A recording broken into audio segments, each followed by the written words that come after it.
Welcome to my channel. Today we delve into one of aviation's most haunting stories, a tale that began with a smooth descent toward home, a calm sky, and a routine flight checklist. In just 10 seconds, that calm would vanish forever, leaving behind a wreckage that has puzzled investigators for years.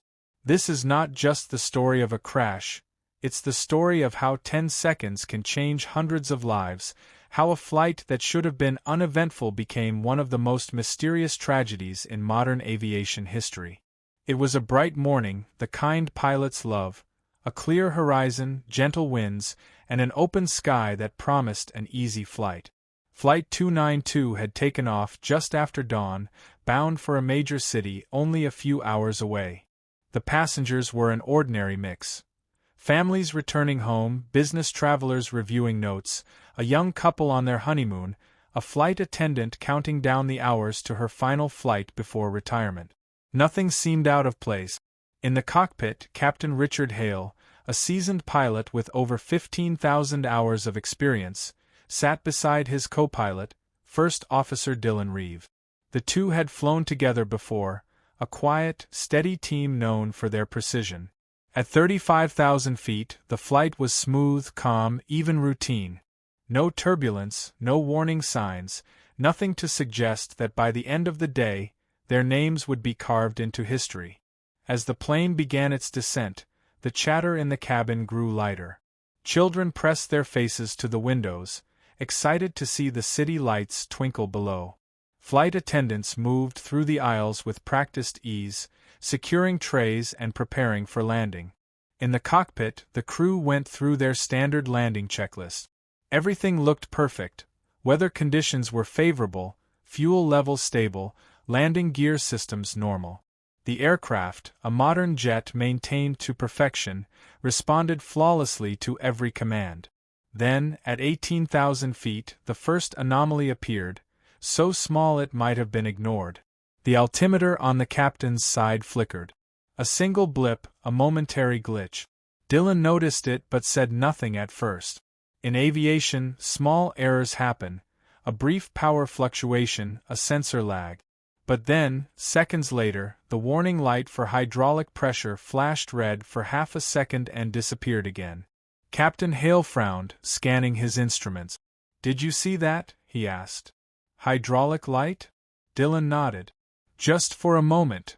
The captain tapped the gauge, testing it. "Everything's reading normal now." They exchanged a glance, a quiet agreement that they would report it after landing. But neither of them knew that what they'd just seen was the first whisper of disaster. At 12,000 feet, the descent continued normally. The control tower cleared them for approach. Flight 292, descend and maintain 7,000 feet. Expect runway 26.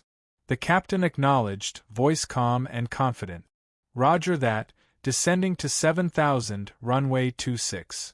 The passengers felt the gentle tilt of the aircraft as it began its slow descent toward the airport. Everything inside the cabin felt steady, until the plane jolted, once, then again. The flight attendants steadied themselves, their practiced smiles hiding a flicker of concern. In the cockpit, the warning lights came alive, 3 of them, flashing in rapid succession. The hydraulic system, the landing gear, and, most alarmingly, the main flight control. "What the hell?" Dylan muttered. The aircraft shuddered, a sound like distant thunder echoing through the fuselage. The captain gripped the yoke tighter, his voice steady but strained. "We're losing pressure in the primary hydraulic system." Dylan checked the secondary system. It was dropping too. "We still have backups," he said quickly, but his voice lacked conviction. The captain nodded. "Okay, let's stay calm. We've trained for this." They began the emergency checklist, every move deliberate. But even as they followed protocol, the aircraft began to resist them. The controls grew heavier, less responsive, as if something deep within the plane was fighting back. Down in the cabin, passengers noticed the change. The gentle hum of descent became a deeper roar. The lights flickered. A baby cried. The captain's voice came over the intercom, steady, reassuring. "Ladies and gentlemen, this is your captain speaking. We're experiencing a minor technical issue with our hydraulic system. Nothing to be concerned about. Please remain seated with your seatbelts fastened." The lie was necessary. Panic wouldn't help. But as he spoke, a cold sweat formed at his temple. Because at that very moment the left aileron, a vital control surface on the wing, was no longer responding. The plane had begun to bank slightly, uncommanded. He fought it back with the remaining control, but the jet resisted. 10 seconds. That's all it took for the flight to shift from stable to critical. "Try the manual override," the captain said. Dylan pulled the lever. Nothing. No response. Hydraulics are gone. Alarms screamed through the cockpit. The plane dropped 200 feet in a second, and both pilots wrestled with the yokes, every muscle straining. "We've lost flight control," Dylan shouted. The captain's jaw clenched. "We're not losing it. We're bringing her down." On the radar, the control tower watched in confusion. The blip representing Flight 292 began to wobble. "Flight 292, confirm altitude." Silence. Then a strained voice. "Control, we've lost primary hydraulics. Attempting to stabilize." The tower's response was immediate. "Roger, Flight 292, you are cleared for emergency landing. Fire and rescue are on standby." But inside the cockpit, they both knew this wasn't going to be a normal landing. The aircraft's nose dipped again, the engines roaring as the captain tried to regain control. The co-pilot's hand trembled as he reached for the emergency power assist. For a fleeting moment it worked. The plane leveled slightly. "We've got it," Dylan said, relief flooding his voice. But before the words could leave his mouth completely, the backup hydraulics failed. The controls went dead. The plane rolled to the left sharply, alarms screaming in every direction. In the cabin, oxygen masks dropped. Passengers screamed as the world tilted sideways. Coffee cups flew, luggage crashed from the bins, and for the first time, even the flight attendants lost their balance. From the ground, witnesses later described it as surreal. The aircraft was descending normally one moment, and then it jerked violently, its left wing dipping, smoke trailing behind it. In the cockpit, the pilots fought until the very last second. The captain shouted coordinates to the tower, hoping to give investigators a clue, anything that could explain what had happened. "Tell my family." The transmission cut out. Then, silence. The plane disappeared from radar. 10 seconds later, the explosion lit up the horizon. The wreckage was discovered scattered across a dense forest miles short of the runway. Investigators arrived within hours, combing through twisted metal and scorched earth. But what they found only deepened the mystery. The hydraulic lines weren't ruptured from impact, they were cleanly severed, as if something inside the plane had failed catastrophically before the crash. The black boxes were damaged but recoverable. When the recordings were analyzed, investigators heard the calm professionalism of two pilots trying to save their plane, and then a sound none of them could explain. A sudden mechanical whine, followed by what sounded like an explosion from within the fuselage. But no fuel tank had ignited before impact. No fire had started midair. So what caused it? Months of investigation led nowhere. Every system, every circuit, every maintenance log came up clean. The company behind the aircraft denied any design flaw. The manufacturer insisted their systems were fail-safe. And yet, the evidence, the strange clean severance of the hydraulic lines, the unexplained noise, remained. Some speculated it was sabotage, others believed it was a rare mechanical chain reaction. One theory suggested a microfracture in the hydraulic line had caused pressure to spike and burst through the internal conduit. But none of it made sense. Not fully. For the families of the passengers, the investigation's silence was unbearable. Vigils were held, names carved into stone, candles lit in memory. The flight crew, once celebrated, were now ghosts, heroes trapped in the last 10 seconds of their lives. To this day, investigators refer to Flight 292 as the 10-second mystery. Its black box recordings are played in training academies around the world, not as a lesson in failure, but in courage. Because even when every system failed, when every second counted down to disaster, the pilots never stopped fighting. Every now and then, someone visiting the crash site says the same thing, that when the wind moves through the trees you can still hear it. The faint echo of engines, the clipped calm of a pilot's voice saying, "We've got this." Maybe it's the mind playing tricks. Or maybe it's something else, a reminder that even in their final moments, they never surrendered to fear. The air around the wreckage still smelled of jet fuel and rain when investigators arrived at the crash site. The debris was scattered across a mile of forestland, trees ripped in half, soil scorched black from the impact. In the distance, smoke curled into the gray morning sky, mixing with the mist that clung to the hills. It was hard to imagine that only a few hours earlier, this quiet countryside had been peaceful. Now it was the center of the world's attention. Rescue teams moved carefully through the wreckage, stepping over twisted aluminum and shredded luggage, searching for any sign of survivors. But there were none. The violence of the crash had left nothing intact. The flight that had once glided silently through the sky now lay broken in silence. All that remained was the question, what happened in those 10 seconds that turned a routine descent into catastrophe? At the investigation headquarters, the mood was grim. Captain Richard Hale's reputation was spotless. He was known for discipline and precision. Co-pilot Dylan Reeves was equally respected, praised for his calm under pressure. Their aircraft had passed every inspection in the weeks before the crash. Weather conditions were perfect, and radar logs showed no sign of turbulence or conflict with other air traffic. Nothing, absolutely nothing, pointed to a reason for failure. And yet, the jet had fallen from the sky in less than 10 seconds. Chief Investigator Lauren Myers, a veteran in her field, stood over a table covered in photos from the site, fragments of fuselage, pieces of the engine, scorched remains of the hydraulic system. Her eyes lingered on the main landing gear assembly. "That's where it started," she murmured. "But how?" As the recovery teams continued to gather wreckage, the cockpit voice recorder was finally located, its orange casing cracked, but its core data intact. The flight data recorder followed soon after, buried deep beneath a section of the right wing. When both boxes were transported to the lab, the world held its breath. These two devices held the only voices that could explain the unexplainable. The playback began with the calm hum of the cockpit.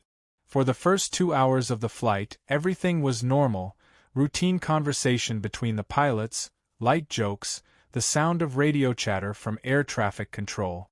Then came the descent. The static of the first hydraulic warning light crackled through the audio, followed by Captain Hale's measured tone. Hydraulic pressure light flickered. Might be a false reading. Co-pilot Reeves responded, noted. System checks normal. For a few minutes, nothing unusual followed. And then, silence. Not the silence of calm skies, but the heavy quiet of tension. The investigators leaned in closer as the playback reached the crucial moment. Hale's voice again, lower now. Hydraulic warning again. Readings unstable. Reeves replied, secondary system showing pressure drop. Then, the captain's voice changed, barely audible but full of unease. We've got control loss on the left side. The sound that came next made every investigator in the room stiffen. A sudden, mechanical screech, like metal grinding against metal, followed by a deep thud. Then, chaos. Alarms blaring, overlapping voices, the sound of engines surging. Manual override. Reeves shouted. Hale's voice cut through the noise, strong but strained. Pull back, hold her steady, she's fighting us. Then, in the background, came something faint, a sound none of them could immediately explain. A low, pulsing whine, not from the engines, not from the instruments. It was rhythmic, almost deliberate. And then, 10 seconds later, the recording ended. Impact. Static. Nothing more. Lauren replayed the final moments over and over. That strange mechanical hum, it didn't match any system on the aircraft. Could it be feedback from the radio? One of the analysts asked. No, she said. The frequency's too low. It sounds internal. The idea unsettled her. Air disasters often followed patterns: mechanical failure, pilot error, environmental stress. But this one defied them all. As the team analyzed the flight data recorder, they found something else just as unusual. The hydraulic failure hadn't begun gradually. It had happened instantly, as if the lines had been sliced open. The drop in pressure was so fast it bypassed all warning thresholds. One moment, full control. The next, total collapse. Lauren stood at the large projection screen as graphs scrolled across it, the sudden red drop in hydraulic pressure staring back at her like a heartbeat flatlining. "There's no natural explanation for this," she said. "Even a rupture wouldn't fall that fast." The room fell silent. Someone whispered, "Then what are we looking at?" She didn't answer. Instead, she stared at the timeline, the 10-second window that separated a routine flight from disaster. 10 seconds of missing data. 10 seconds where nothing made sense. Meanwhile, the airline faced growing pressure. Families demanded answers. News channels looped images of the burning wreckage, reporters speaking in hushed tones about the mystery descent. Conspiracy theories flooded social media, claims of sabotage, unreported cargo, even whispers of an onboard explosion.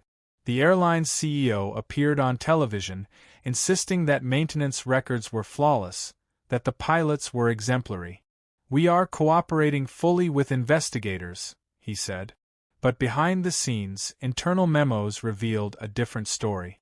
Engineers had flagged minor anomalies in the hydraulic assembly weeks earlier, fluctuations dismissed as software calibration issues. No one imagined they could lead to this. At night, when the investigation office emptied, Lauren stayed behind, poring over every piece of evidence. The crash site photographs haunted her: the twisted metal, the scorched earth, the unnatural way the fuselage had split apart. She noticed something others missed. On one section of hydraulic tubing, the edges of the brake were perfectly clean, not torn or ruptured. It looked almost cut. She brought it closer under the magnifier. There were no signs of burning, no corrosion. It was as if the metal had simply ceased to exist.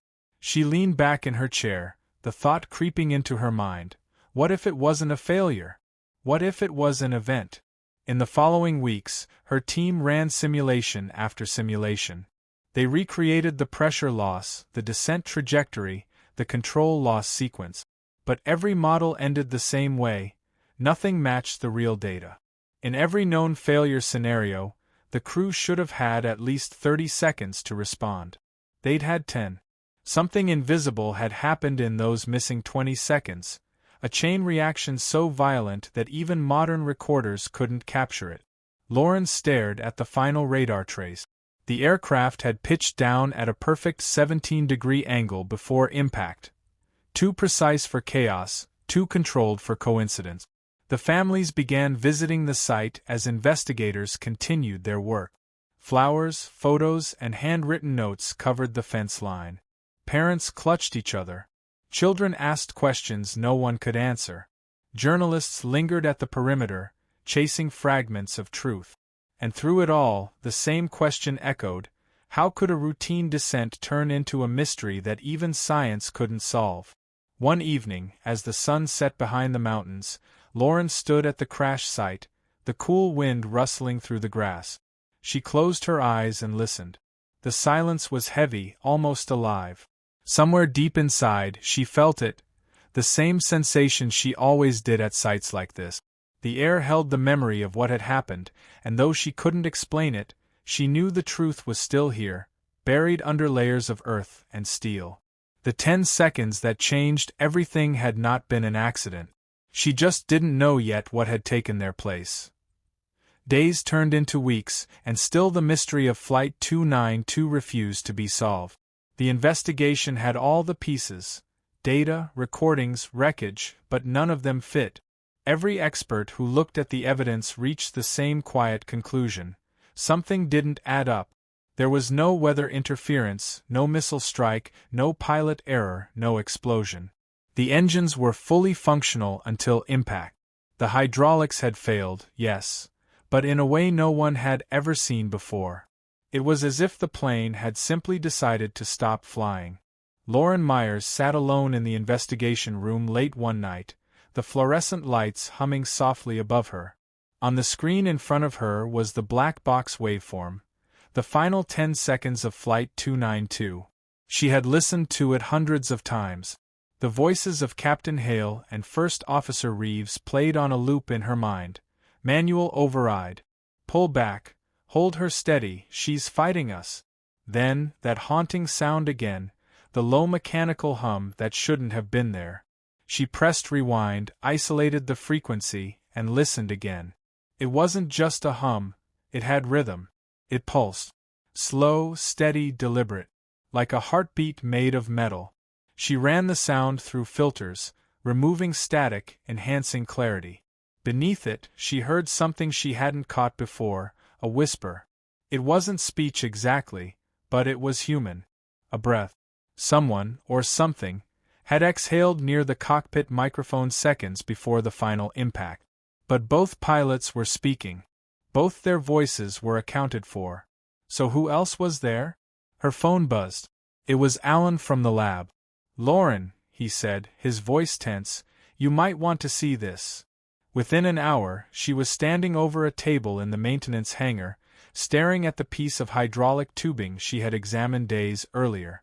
Under ultraviolet light, a faint discoloration appeared on the metal surface, a dark ring that wasn't visible under normal conditions. "We tested the residue," Alan said. "It's not oil, not corrosion, not fuel." He paused. "It's composite fiber, same material used in high-voltage fuses. Except this aircraft doesn't have that material anywhere in the hydraulic lines." Lauren frowned. "So how did it get there?" He shook his head. "We don't know. But whatever caused it, it burned clean through titanium without heat." That single detail sent a chill through her. Titanium didn't just burn. It melted at over 3,000 degrees Fahrenheit. For something to cut through it instantly, it had to be more than a malfunction. "Send a sample to the materials lab in Washington," she ordered. "I want to know what we're dealing with." The following morning, a briefing was called at the National Transportation Safety Board headquarters. Journalists filled the room, flashing cameras, microphones ready. The public was growing restless, desperate for answers. Lauren stood at the podium, flanked by engineers and officials. "At this time," she began, "we can confirm that the cause of Flight 292's loss of control remains undetermined. Evidence suggests an instantaneous hydraulic failure originating near the left-wing assembly. We are pursuing all possible explanations, including manufacturing anomalies." Reporters shouted questions. Was it sabotage? A design flaw? Lauren kept her composure. "At this point, we can't rule anything out." But she knew what the cameras didn't. The deeper they dug, the stranger it got. 2 nights later, the lab in Washington sent back a preliminary report. The composite residue found on the hydraulic line wasn't standard aircraft material. It contained a microstructure similar to electromagnetic carbon filaments, typically used in high-energy experiments. But there was no record of such equipment anywhere on the plane. When she called the airline's technical director, he hesitated before answering. "There was one shipment," he admitted. "Unlisted cargo. It was classified under government contract. We were told it was sensor equipment." Lauren's tone hardened. "You're telling me Flight 292 was carrying experimental technology, and no one disclosed it?" The line went silent. Then, a single word. "Yes." That revelation changed everything. If the cargo had malfunctioned, it could explain the electromagnetic signature in the black box recording. The pulse, the hum, the strange heartbeat that coincided with the hydraulic failure. But the airline denied knowing what it really was. "We just fly what they give us," the director said. Lauren contacted the Department of Defense, demanding answers, but the response was predictable: classified. In the weeks that followed, rumors spread faster than fact. Some claimed the plane had been testing a new military sensor array that interfered with its own systems. Others whispered about a prototype electromagnetic pulse device designed to detect stealth aircraft. The media called it the ghost signal.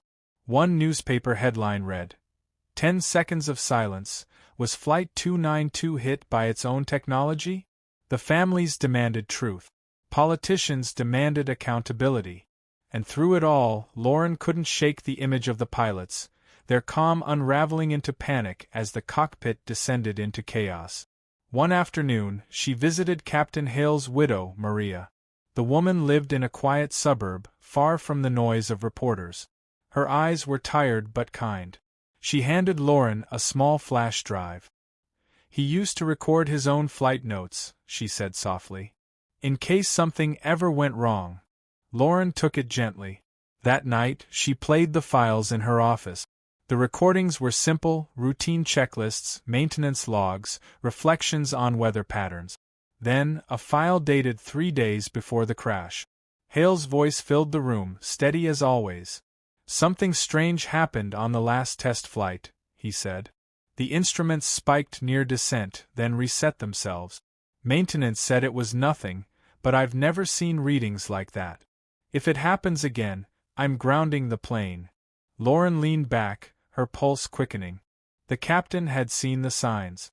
The system that failed had been warning them all along, but no one listened. She checked the aircraft's maintenance logs again. Sure enough, the same plane, tail number N8632A, had reported intermittent electrical interference in 3 previous flights. Each time, the issue had been logged, tested, and dismissed. By now, the truth was taking shape, but it was darker than anyone wanted to believe. The aircraft wasn't simply a victim of bad luck. It had been turned into a testbed for something beyond its design. The classified cargo, the composite residue, the electromagnetic pulse, it all pointed to an experiment gone wrong. The system must have discharged mid-descent, frying the hydraulic control lines from within. And when the pilots lost their systems, the same pulse had corrupted the recorders, erasing 20 seconds of data. Lauren stared at the wall of evidence in her office. The flight path, the graphs, the black box transcript. 10 seconds of unexplained chaos that no amount of logic could fill. She realized then that some answers were never meant to be found, not because they were beyond science, but because someone had buried them. When she sent her report to the board, it was heavily redacted within 24 hours. Her conclusion, that the failure was linked to an electromagnetic anomaly caused by classified cargo, was removed entirely. The final public report simply read, "Probable cause undetermined." Months later, Lauren visited the crash site one last time. The forest had begun to heal, wildflowers pushing through the ash. The air was still, the silence heavy. She closed her eyes, listening. The wind moved softly through the trees, and for just a moment, she thought she heard it again. The faint, steady hum from the black box, that metallic heartbeat echoing through the stillness. She exhaled and whispered to the empty field, "I know what they did." Then she turned and walked away, leaving behind a mystery that would never be solved, at least not officially. The following months brought storms not in the sky, but in offices, in press rooms, and in the corridors of power. The crash of Flight 292 had stopped being an aviation mystery and turned into something far darker, a political ghost story whispered behind closed doors.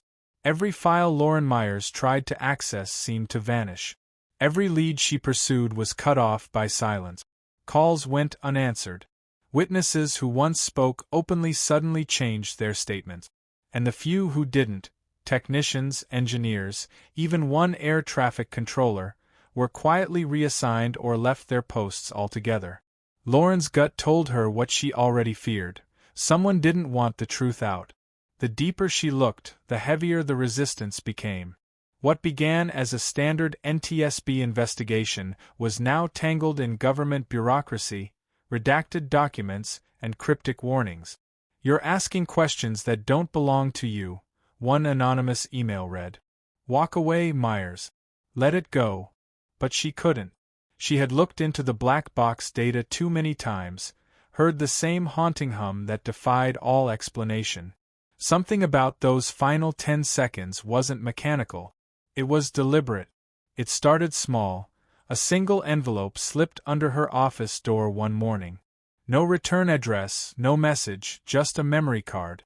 When she plugged it into her laptop, the screen filled with raw data, sensor readings, wave patterns, and a name she'd never seen before: Project Helios. The file structure was military, encoded, but she recognized parts of it. Hydraulic testing simulations. Electromagnetic interference models. It was identical to the readings pulled from Flight 292's systems, but older. They were running these simulations before the crash, she murmured. They knew. That night, she met with Alan at a quiet bar near the harbor. The two spoke in whispers over the hum of distant traffic. Alan looked pale, exhausted. "Lauren, this goes beyond aviation," he said. "The material on that plane wasn't just a sensor. It was an active field generator, a prototype meant to detect stealth aircraft using electromagnetic pulses. They were testing how it would react in flight." She stared at him, stunned. "Are you saying they turned a passenger jet into a weapons experiment?" He nodded slowly. "Not officially. The shipment was disguised as research equipment. But when the generator powered up mid-descent, it overloaded the electrical systems. The hydraulic lines acted as conduits, amplifying the surge. That's what cut control. Instantaneous, total collapse." Lauren felt her chest tighten. Why didn't they warn us? Why wasn't it grounded? Alan's eyes dropped to his glass. Because it worked. For 10 seconds, it worked perfectly. The realization hit her like turbulence. Those 10 seconds, the missing data, the mechanical heartbeat, it wasn't just failure. It was a system activating, consuming the aircraft from within. They had succeeded in creating something powerful enough to disrupt flight control, and killed everyone aboard in the process. The next day, Lauren brought her findings to her superiors at the board. She laid out the evidence: data, residue analysis, the electromagnetic readings. But as soon as she finished, silence filled the room. The director of investigations, a man she'd worked under for years, finally spoke. "Myers, you have to understand, this is bigger than us." She frowned. "Bigger than the truth?" He leaned forward, lowering his voice. "You're not listening. You're about to walk into a fight you can't win. The Department of Defense classified this experiment years ago. If you push this, they'll erase everything, your work, your career, maybe worse." Lauren stood, anger rising. They already erased 142 lives. Someone has to speak for them. The director exhaled heavily. "Then speak quietly." That night, she received a call from an unknown number.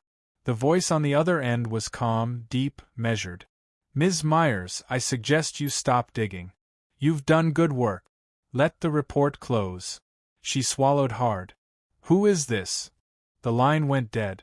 Over the next few days, she began to notice subtle changes. Her badge failed to access the archive room. Files she'd been cataloging disappeared. Even her computer logs were wiped clean overnight. One afternoon, she came home to find her front door slightly open, though she was sure she'd locked it. Nothing was stolen, but her laptop had been moved. Just an inch, but enough for her to know someone had been there. Still, she refused to back down. She started copying her findings onto physical drives, mailing them to trusted colleagues in different states. One of them, an investigative journalist named Claire Donovan, had covered aerospace corruption before. When Lauren handed her the drives, she said quietly, "If something happens to me, tell the world." Claire looked uneasy. "You're serious?" Lauren nodded. "They're trying to bury the truth, but people deserve to know what really brought that plane down." Days later, Claire called her. "You were right.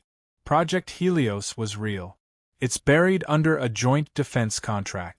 The equipment was designed to test electromagnetic disruption in atmospheric conditions. The experiment wasn't supposed to activate. But it did, and when it did, It short-circuited every hydraulic and flight control system on board. They knew the risk, and they sent it up anyway. The story should have gone public right then. But before Claire could publish, the servers at her newsroom were hacked. Files wiped. The printed drafts disappeared. Her editor received a cease and desist order within hours. National security, it said. The article never saw daylight. Meanwhile, the official crash report was released. It was polished, professional, and hollow. Probable cause: simultaneous hydraulic system failure due to unknown origin. Pilot response exemplary. No mention of Helios. No mention of classified cargo. No mention of the hum, the electromagnetic pulse, or the experiment that had killed everyone on board. The world accepted it. The headlines faded. The families mourned quietly, and the story sank beneath the weight of newer tragedies. But Lauren couldn't forget.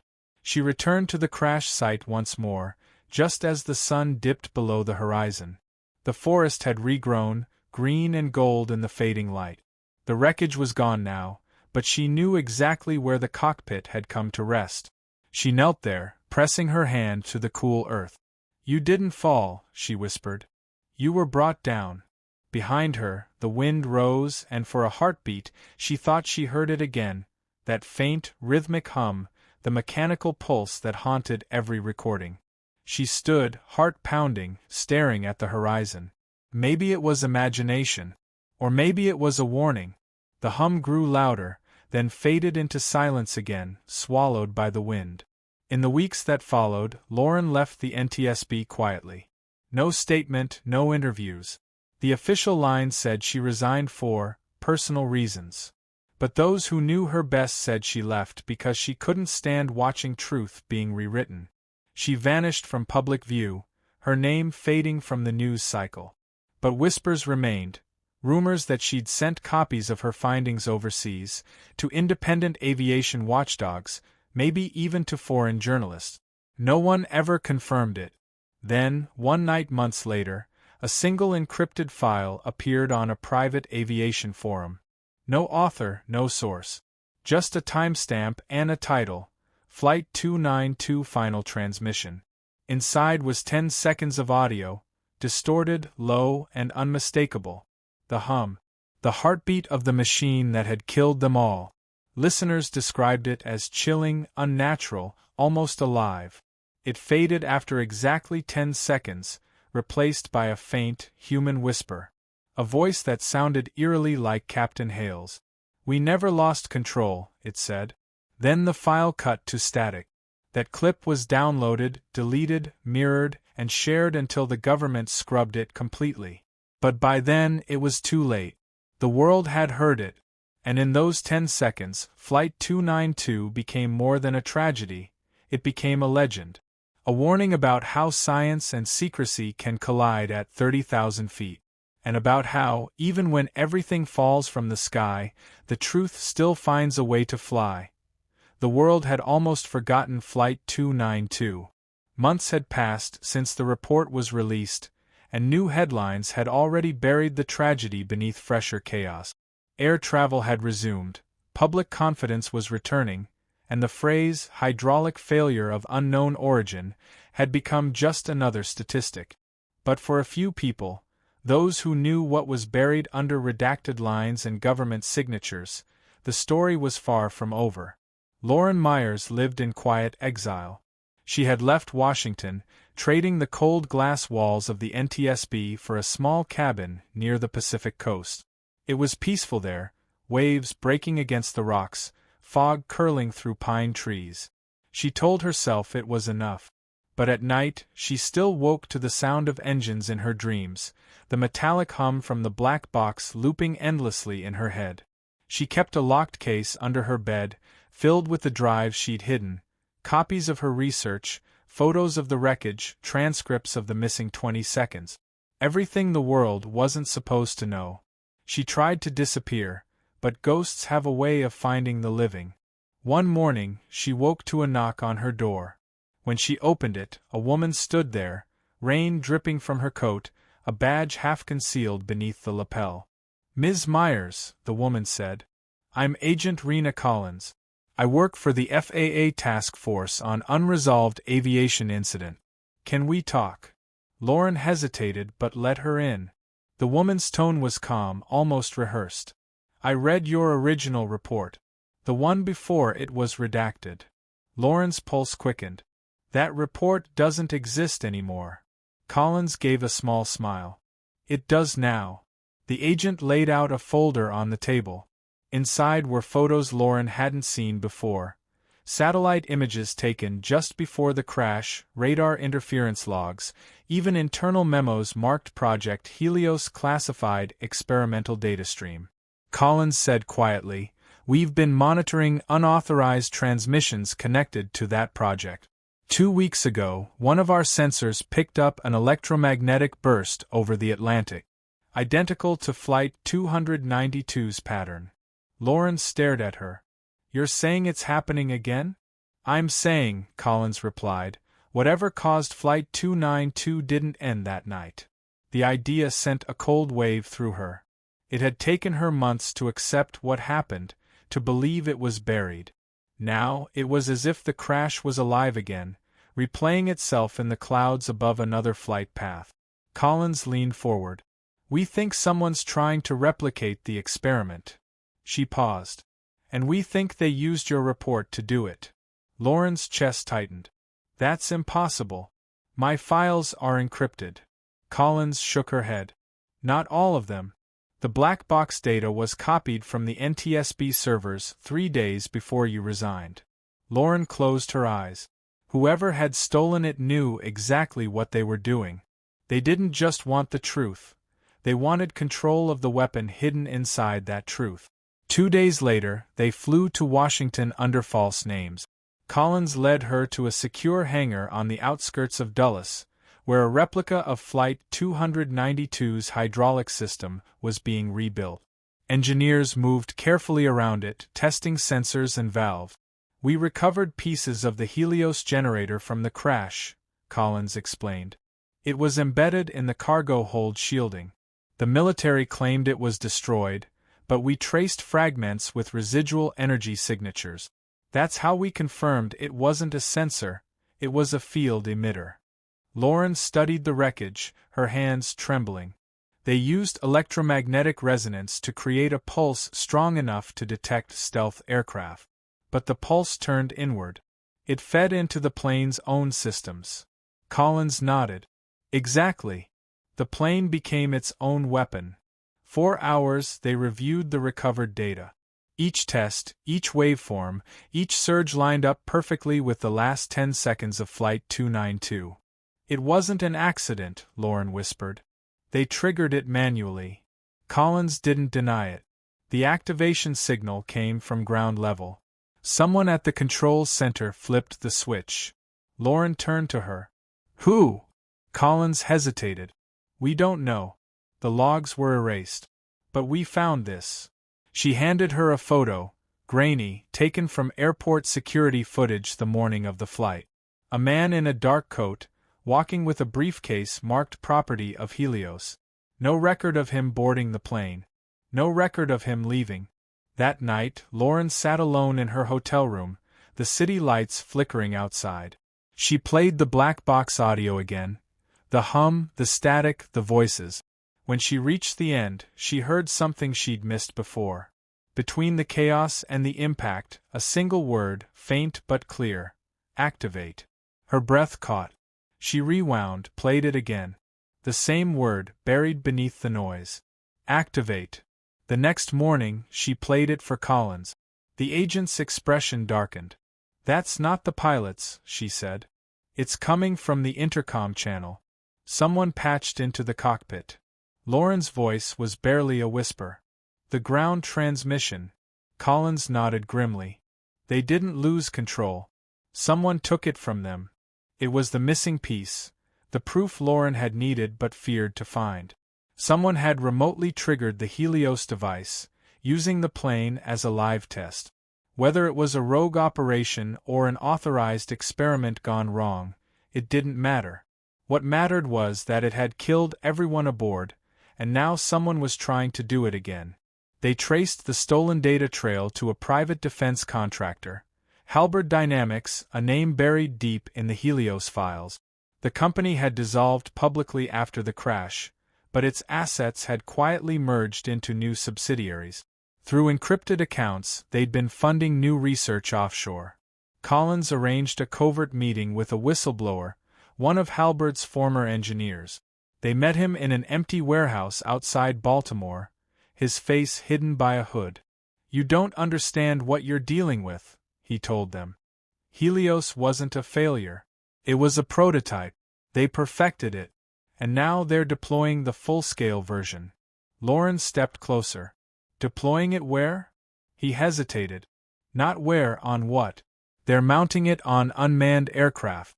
The next generation of stealth detection systems. His eyes darted around. You didn't hear this from me. They've silenced people for less. Moments later, he slipped away into the rain, leaving only a small flash drive in Lauren's hand. On it was a file labeled Helios 2 Field Test Schedule. The date stamped on it was tomorrow. Collins stared at the file. If that's real, they're about to test it over civilian airspace. Lauren's voice shook. And if it goes wrong again, it'll take another plane down. They didn't have time for approvals or bureaucracy. They called in a single trusted contact at the FAA's Emergency Response Unit and boarded a helicopter that night, heading toward the coastal testing zone. By dawn, the sky was heavy with clouds. In the distance, radar towers blinked like beacons across the horizon. The test flight, a modified cargo drone, was already in the air. Lauren watched from the chopper's window as the craft moved smoothly across the ocean, sunlight glinting off its wings. "They're about to activate Helios," Collins said into her headset. "If we don't stop this now, we'll have another 292 on our hands." Then it happened. The air around them shimmered, a visible distortion rippling like heat. The instruments flickered. Static filled their comms. The pilot shouted, "We're losing navigation." Lauren's hair stood on end. The electromagnetic field was live. She grabbed Collins's radio. "Shut it down. Abort the test." But there was no response. The drone veered off course, its engines surging wildly. Alarms blared through the control center below as technicians scrambled to cut power. It was too late. The Helios field overloaded again, a pulse spreading outward in all directions. The helicopter jolted violently, the lights dying. Through the window, Lauren saw the drone ignite, a blinding flash of light splitting the clouds, followed by silence. When she opened her eyes again, the helicopter was descending fast, alarms screaming. The pilot fought the controls, barely keeping them steady. "Mayday! Mayday!" he shouted into the dead radio. Collins grabbed Lauren's arm, shouting over the roar, "They'll bury this too." The helicopter slammed into a marsh near the shoreline, the impact violent but not fatal. Metal groaned, glass shattered. Lauren's vision blurred, but she could hear it again, that same hum, the same pulse she'd heard in every recording. They crawled from the wreckage, bruised and bleeding. Smoke rose in the distance where the drone had fallen, its wreckage burning across the sand. Collins fell to her knees, coughing. "You wanted the truth," she said hoarsely. "Now you've seen it." Lauren looked toward the rising column of smoke. "No," she whispered. "Now the world will." Somewhere above the crash site, a satellite captured the explosion. Within hours, the footage began to circulate. The government tried to classify it, but it spread too fast. Journalists pieced together fragments: an unauthorized military test, an electromagnetic pulse, an explosion eerily similar to Flight 292. Public outrage ignited once again. As the sun set that evening, Lauren stood alone by the shoreline, the sea stretching endlessly before her. The truth was out, but so was the danger. The hum was still there, faint in the wind, alive in every broken piece of metal left behind. It wasn't just a sound anymore, it was a warning. And in that moment, she knew the mystery of Flight 292 was no longer history. It was the beginning of something much larger, something still flying, somewhere above the clouds, waiting for its next 10 seconds. The fire that rose over the shoreline burned long into the night. Helicopters hovered in the distance, rescue vessels cutting through the waves below, their searchlights carving white beams into the smoke. The world was waking up to a new disaster, one that looked too familiar, one that sounded too much like Flight 292. But this time, there were witnesses, cameras, and questions no one could silence. Lauren stood at the edge of the marsh, wind whipping through her hair, her face lit by the dull orange glow of the burning wreck. Collins was beside her, limping from the crash but alive, clutching a small black case to her chest. Inside it was everything they'd risked their lives for: Helios 2 data logs, frequency readings, and raw proof that the system had gone live again. They watched as soldiers and emergency teams sealed off the area, cordoning it like a war zone. No one spoke to them. No one even looked their way. But the truth was already out there. By dawn, the footage had spread across social media, grainy clips of the explosion, the strange shimmer in the air before the blast, the sound of that same low hum that haunted every story tied to Flight 292. News anchors stumbled over theories. Experts debated electromagnetic weapons and defense experiments gone wrong. The government called it an equipment malfunction. But the internet had other names for it. The Pulse event. The second 292. Lauren and Collins were flown to a secure hospital under federal supervision, officially listed as unidentified civilians. Within hours, they were separated. Agents in dark suits visited her room, asking the same questions over and over. Who else knew? Where were the files? Did she have outside contacts? Lauren said nothing. She'd been through this before, and she could see it in their faces. They weren't after the truth. They were trying to contain it. 3 days later, a sympathetic nurse slipped her a note. 2 words: Collins gone. That night, Lauren slipped out through a maintenance corridor, wrapped in a coat 2 sizes too big. The nurse had left her a phone and a small envelope. Inside it was a drive. The same one Collins had been carrying when they crashed. She held it tight as she disappeared into the fog. The data on that drive was more damning than she'd imagined. Hidden within encrypted files were coordinates, flight paths of upcoming weather-monitoring drones, each over heavily trafficked civilian corridors. The signatures matched Helios pulse frequencies. Someone wasn't shutting the project down, they were expanding it. She reached out to Claire Donovan again, the journalist who had once risked everything to publish her findings. Claire's voice on the line was weary but firm. "You got more proof?" Lauren whispered, "Enough to burn them." Claire didn't hesitate. "Then let's burn." Over the next week, they worked in secret, moving between safe houses, verifying data, cross-referencing logs. Every time they got close to publishing, new barriers appeared. Network blackouts, deleted accounts, encrypted blocks that erased entire articles seconds after upload. "They're watching us," Claire muttered, eyes red from exhaustion.